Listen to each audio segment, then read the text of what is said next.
Political platform moved to deal with the three provinces, Matabele North, Matabele South, and Bulawayo, where we were hearing the demands from the political party representatives.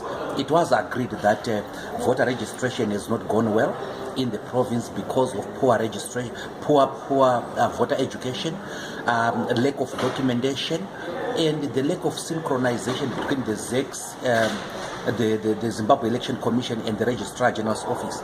In some instances, voter registration started before people were given documents.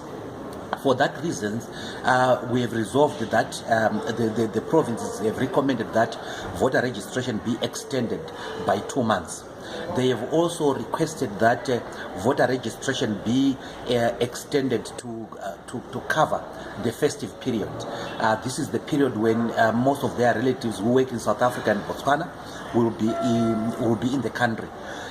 They raised a lot of concerns regarding the recording of the serial numbers, especially by ZANU-PF. And the ZANU-PF, the representatives agreed that the practice was illegal. It is illegal and it is a violation of privacy to record serial numbers. But we also were told that this was being done by traditional leaders as well as councillors.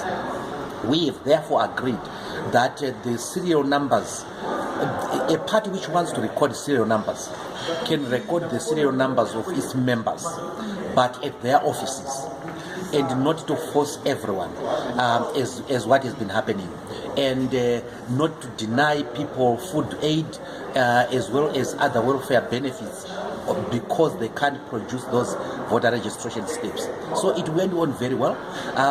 We think that if this is implemented, we will see an increase in voter registration in Matabeleland.